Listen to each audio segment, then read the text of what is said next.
마가복음 14장. 유월절과 무교절이 되기 이틀 전이었습니다. 대제사장들과 율법학자들이 흉계를 꾸며 예수님을 아무도 모르게 잡아서 죽이려고 하였습니다. 이들이 말했습니다. 명절 동안에는 안 돼. 사람들이 소동을 일으킬 수 있어. 예수님께서 베다니 마을에 있는 문둥병에 걸렸던 시몬의 집에서 음식을 드시고 계셨습니다. 한 여자가 매우 비싼 나드 향료 한 병을 가지고 왔습니다. 그리고 병을 열고 향료를 예수님의 머리에 부었습니다. 그러자 몇몇 사람이 화를 내면서 서로 말했습니다. 어째서 향료를 낭비하는 거지? 이 향료는 300데나리온에 팔 수 있고 그 돈으로 가난한 사람들을 도울 수도 있었을 텐데. 그리고 여자를 호되게 나무랐습니다. 예수님께서 말씀하셨습니다. 가만두어라. 어째서 여자를 괴롭히느냐? 그는 내게 좋은 일을 했다. 가난한 사람들은 항상 너희와 함께 있으므로 원하면 언제든지 좋은 일을 할 수 있다. 그러나 나는 항상 너희와 함께 있는 것이 아니다. 여자는 자기가 할 수 있는 일을 했다. 죽기 전에 내 장례를 위해 내 몸에 향유를 부어준 것이다. 내가 너희에게 진정으로 말한다. 복음이 온 세상에 전해질 때 이 여인이 한 일도 알려져서 사람들이 기억하게 될 것이다. 12제자 가운데 한 사람인 가룟 유다가 예수님을 넘겨주려고 대제사장들에게 갔습니다. 대제사장들은 이 말을 듣고 기뻐했습니다. 그리고 유다에게 돈을 주기로 약속했습니다. 그래서 유다는 예수님을 넘겨줄 좋은 기회를 엿보기 시작했습니다. 무교절의 첫 번째 날, 즉 유월절 양을 잡는 날에 제자들이 예수님께 여쭈었습니다. 유월절 음식을 어디에 가서 준비할까요? 예수님께서 제자들 가운데서 2명을 보내시며 말씀하셨습니다. 성으로 들어가거라. 물병을 든 사람을 만나면 그를 따라가거라. 그가 들어가는 집의 주인에게 선생님께서 제자들과 함께 유월절 음식을 먹을 수 있는 방이 어디냐고 물으십니다. 라고 하여라. 그러면 집 주인이 너희에게 준비된 커다란 다락방을 보여줄 것이다. 그곳에서 음식을 준비하여라. 제자들이 떠나서 성으로 들어갔습니다. 예수님께서 말씀하신 그대로였습니다. 그래서 유월절을 준비했습니다. 저녁이 되자 예수님께서 12제자들과 함께 그 집으로 가셨습니다. 식사를 하는 동안 예수님께서 말씀하셨습니다. 내가 너희에게 진정으로 말한다. 나와 함께 음식을 먹고 있는 너희 가운데 한 사람이 나를 배반할 것이다. 제자들이 근심하면서 한 사람씩 예수님께 말했습니다. 설마 제가 그 사람입니까? 예수님께서 대답하셨습니다. 12제자 가운데 한 사람이며 나와 함께 그릇에 손을 넣는 사람이다.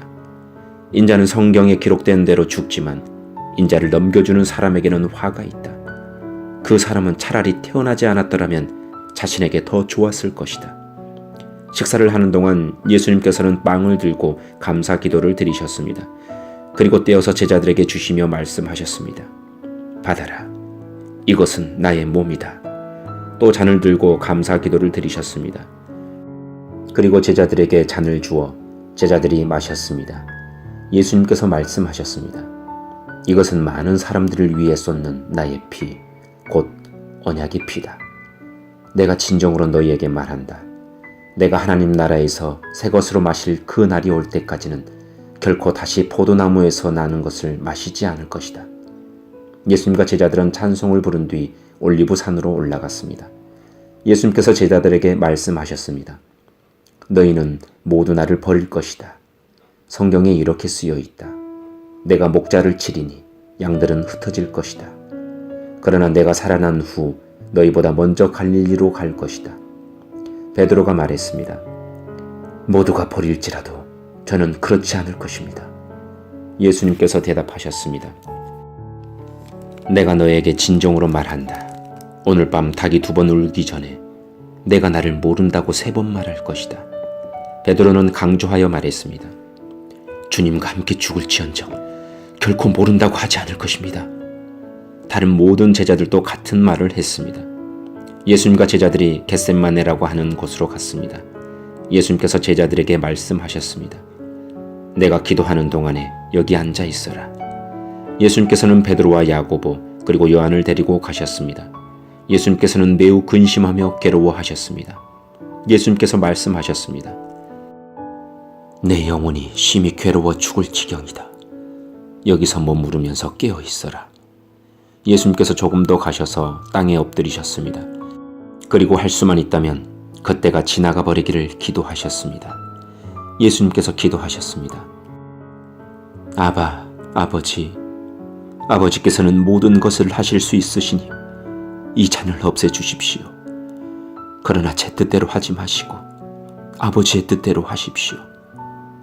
예수님께서 제자들에게 오셔서 자고 있는 것을 보시고 베드로에게 말씀하셨습니다. 시몬아, 자고 있느냐? 나와 함께 1시간도 깨어 있을 수 없더냐? 시험에 들지 않도록 깨어서 기도하여라. 영은 원하지만 몸이 연약하구나. 다시 예수님께서 제자들을 떠나서 같은 말씀으로 기도하셨습니다. 그리고 다시 제자들에게 오셔서 자고 있는 모습을 보셨습니다.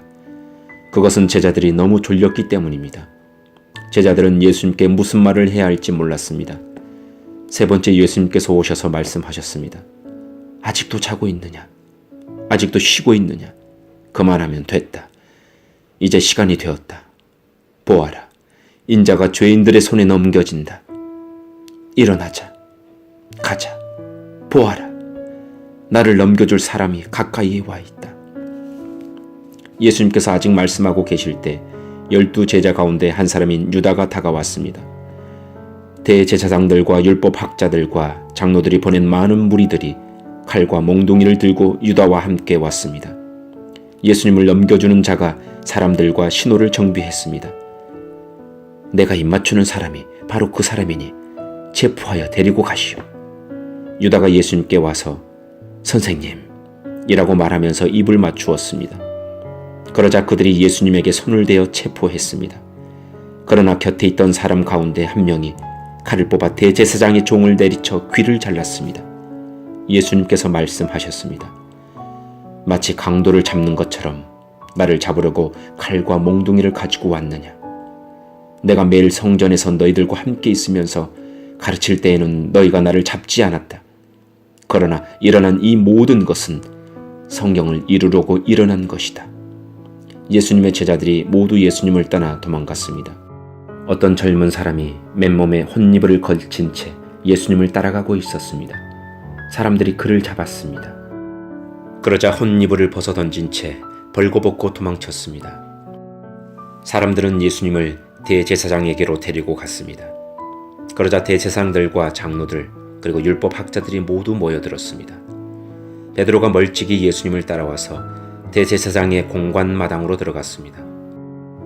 거기서 불을 쬐면서 경비원들과 함께 앉아 있었습니다. 대제사장들과 모든 유대 의회원들이 예수님을 죽이려고 고소할 증거를 찾으려고 했습니다. 그러나 아무런 증거도 찾을 수 없었습니다. 많은 사람들이 예수님에 대해 거짓 증거를 대었습니다.